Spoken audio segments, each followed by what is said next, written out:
પ્લાસ્ટિકના મુદ્દે ગુજરાત હાઈકોર્ટનો એક મહત્વનો હુકમ યોગ્ય નિકાલ ન કરતી પાલિકાઓ સામે કડક પગલાં લેવા સૂચના આપી છે।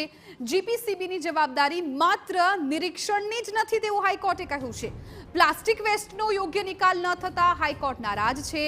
હાઈકોર્ટે જીપીસીબીની કામગીરીને આડે હાથ લીધી છે। સંવાદદાતા રોનક વર્મા વધુ જાણકારી આપી રહ્યા છે। રોનક, जिज्ञासा राज्य में प्लास्टिक वेस्ट सहित मुद्दे जो गुजरात हाईकोर्ट में जाहिराती अरजी चाली रही है तेना पर आज सुनावणी हाथ धराई ते दरमियान गुजरात हाईकोर्ट तरफ से गुजरात प्रदूषण नियंत्रण बोर्ड ने खास टकोर करवामां आवी छे के तेमनी जवाबदारी मात्र मॉनिटरिंग करवानी नथी परंतु कोईपण व्यक्ति अथवा संस्था जोया विना तेमनी सामे कड़कपणे कार्यवाही करवानी छे।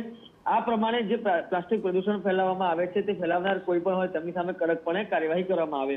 दरेक महानगरपालिका अने नगरपालिका पासेथी समयांतरे प्रदूषण नियंत्रण माटेनी जे कामगीरी करવાનો જે રિપોર્ટ છે તે પણ જીપીસીબીએ મેળવવાનો રહેશે પરંતુ માત્ર રિપોર્ટના આધાર પર નહીં થયેલી ફરિયાદો ઉપર પણ તેમણે ધ્યાન આપવાનું રહેશે અને કામગીરી કરવાની રહેશે। ખાસ કરીને ગિરનાર અભયારણ્ય અને જે ઇકો સેન્સિટિવ ઝોનમાં જે પ્લાસ્ટિક પરનો પ્રતિબંધ છે તેની જે માંગણી કરવામાં આવી છે તે અરજી પર સુનાવણી હાથ ધરવામાં આવી હતી ત્યારે ન માત્ર ગિરનાર પરંતુ રાજ્યની તમામ મહાનગરપાલિકા અને નગરપાલિકાઓમાં પણ કાર્યવાહી કરવા માટે જીપીસીબીને નિર્દેશ આપવામાં આવ્યા છે। એટલે કે ક્યાંક ને ક્યાંક પર્યાવરણની ચિંતા કરવા માટે હાઈકોર્ટના જે નિર્દેશો છે તે આપવામાં આવ્યા છે અને જીપીસીબીને કડકપણે કામગીરી કરવા માટે કહેવામાં આવ્યું છે।